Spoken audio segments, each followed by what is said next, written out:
দামোদর মোদীর 75তম জন্মদিন, কি বলবেন? মাননীয় নরেন্দ্র মোদী এখন বিশ্বের সবচেয়ে জনপ্রিয়তম নেতা। তার জন্মদিন সেবা দিবস হিসেবে আমরা পালন করে থাকি। সেবা সপ্তাহ চলবে। আর সেবা মানে খালি দান ধ্যান নয়, সমাজ পরিবর্তনের জন্য, মানুষের জীবন পরিবর্তনের জন্য কিছু কাজ করাকে সেবা বলা হচ্ছে। যেমন তিনি গরিব কল্যাণ যোজনায় এতগুলো প্রকল্প শুরু করেছেন, মানুষের জীবনে পরিবর্তন হচ্ছে। সেই ধরনের সেবা কাজ সারা দেশ জুড়ে হচ্ছে। আমরা তার দীর্ঘায়ু সুস্বাস্থ্য কামনা করি। জঙ্গিপুরে সাংগঠনিক জেলার নোটিশ ঘিরে চাঞ্চল্য। অন্য রাজনৈতিক দল থেকে তৃণমূলে যোগদানের নিয়ম করেছে। অভিষেক বন্দ্যোপাধ্যায়কে জানাতে হবে যোগদানের তারিখ, সময়, স্থান, সমস্ত কিছু অভিষেক বন্দ্যোপাধ্যায়কে জানাতে হবে। এসব মিডিয়ার জন্য বললে টিএমসি, মমতা ব্যানার্জি অনেকবার ধমকান চমকান, পার্টির কোনো পরিবর্তন হয় না। তো যাই হোক, এগুলো হলো গিমিক হচ্ছে নতুন নতুন।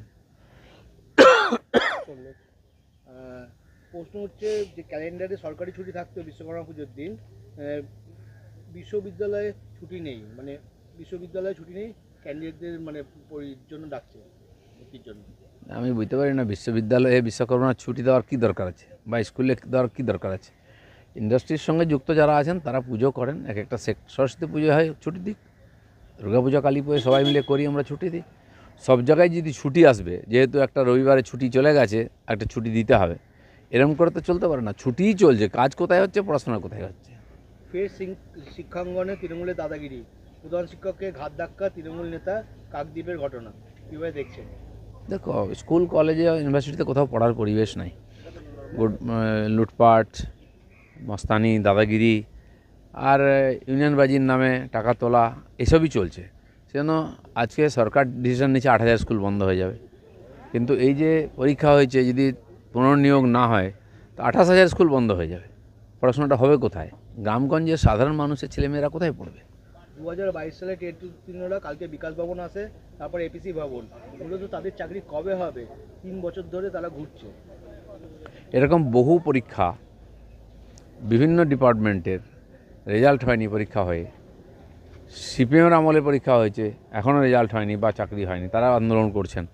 আর একটার পর একটা হচ্ছে, কেস হয়ে আটকে যাচ্ছে। এই সরকার কোনো ডিসিশন নিচ্ছে না, ফলে ডিপার্টমেন্টে কাজ করার লোকও নেই। আর নতুন প্রজন্মের কাছে চাকরি হচ্ছে না বলে বহু ছেলে মেয়ে বেকার হয়ে বয়স পার হয়ে যাচ্ছে। এই যে সমাজের মধ্যে ক্ষোভ বিক্ষোভ চলছে, এই ডিসিশন না নেওয়ার জন্য এগুলো হচ্ছে, এবং আমাদের ছেলে মেয়েদের ভবিষ্যৎ অন্ধকার।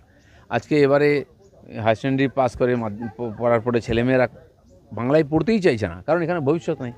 পড়াশোনা করতে অন্য রাজ্যে চলে যাচ্ছে, চাকরি বাকরি, ব্যবসা, চিকিৎসা সব কিছুর জন্য অন্য রাজ্যে যেতে হচ্ছে। অথচ এখানে বাঙালি বাঙালি বলে চিৎকার করে বাঙালি ঘরছাড়া করা হচ্ছে। আদালতে হাজিরা চন্দ্রনাথ সিনহার, ফের চাপে রাজ্যের কারামন্ত্রী, পরবর্তী শুনানি 20 তারিখ। আত্মীয়দের নামে বিপুল সম্পত্তির হদিশ পাওয়া যাচ্ছে। এ তো টিএমসির যে কোনো নেতাকে ধরে নিলেই তার আত্মীয় স্বজন সবার নামে বেআইনি সম্পত্তি আছে। এক একজন এমএলএ, এমপি, নেতা যেমন যেমন সামনে আসছে দেখছেন, তো সেরকম আইন আইন আইন কাজ করছে। আমরা চাইবো এর সাজা হওয়া উচিত, বাংলায় একটু পরিষ্কার হয়। এসসি সংশয়পত্র যাচাই করতে অর্ডার দিল নবান্ন, মানে এসসি শংসাপত্র নিয়ে বহু সমস্যা, কমপ্লেন, অভিযোগ আছে। যারা যোগ্য তারা পাওয়া উচিত পায় না, যে এসসি নয় সে সার্টিফিকেট নিয়ে চাকরিও করছে, এ ধরনের কমপ্লেন আছে। এটা এই সরকার কখনো যাচাই করে দেখে না। একবার তো এটা ঠিক করে দেখা উচিত, কারণ সত্যি সত্যি যার অধিকার যাদের হওয়া উচিত তারা বঞ্চিত হচ্ছে। 2টো করে ফর্ম পূর্ণ করতে দিলে 15 কোটি ফর্ম ছাপাতে হবে। তারই মধ্যে এসআইআর এর কারণে বাদ পড়েছে তালিকা থেকে অনেক নাম। এসআইআর যে ব্যবস্থা বিহারে করেছে নির্বাচন কমিশন, সফলভাবেই করেছে, ঠিক একইভাবে এখানেও হবে। সোনাঝুরিতে ফরেস্ট ডিপার্টমেন্টের জায়গায় রিসোর্ট হয়েছে, রাজ্য স্বীকার করলো গ্রিন ট্রাইব্যুনালে। উত্তরবাংলাতে ডুয়ার্স এলাকায় বহু জায়গায় এরকম বেআইনিভাবে রিসর্ট হয়েছে। টিএমসি পার্টির নেতারা বা তাদের পরিচিত লোকেরা বা টাকা দিয়ে অনেক লোকেরা এই জায়গা পেয়ে গেছে এবং হয়েছে। গাছপালা কেটে বহু এ ধরনের রিসর্ট হয়েছে, সেখানে কেসও চলছে, আন্দোলনও চলছে। তো এখানে দেখার কেউ নেই, বেআইনিভাবে সব কিছুই চলছে। ভাঙড়ে আইন শৃঙ্খলা কন্ট্রোলে আনার জন্য কলকাতা পুলিশের অধীনে আনা হলো, কিন্তু পরিবর্তন হলো কি কোনো? পুলিশ তো পুলিশ, কলকাতা হোক ওয়েস্ট বেঙ্গল হোক, সরকারের যদি ইচ্ছা না থাকে গণ্ডগোল থামানোর, যারা গণ্ডগোল ওখানে করছে তারা তো পার্টিরই লোক। পার্টির নেতা এমএলএ যদি গণ্ডগোল করে তো পুলিশের কী হিম্মত আছে তার বিরুদ্ধে ব্যবস্থা নয়? আমরা দেখেছি দুটো ইলেকশন কীভাবে হয়েছে ওখানে। রাজ্যের কর্মীদের ডিএ হওয়ার সম্ভাবনা আছে, মাইনের প্রতিযোগিতা চলছে কেন্দ্রের সাথে। না, প্রতিযোগিতা তো পারবে না এরা, কিন্তু এখানকার ডিএ খালি মানে বোনাস দিলে হবে না। পশ্চিমবাংলায় যারা কর্মচারী আছে দিয়েও তাদের অধিকার আছে। সরকার প্রতিশ্রুতি দেয়, কোর্ট আদেশ দেয়, কিন্তু তাদের হাতে টাকা পৌঁছয় না। সেটা পাওয়া উচিত পুজোর আগে। বাংলা ছেড়ে দুটো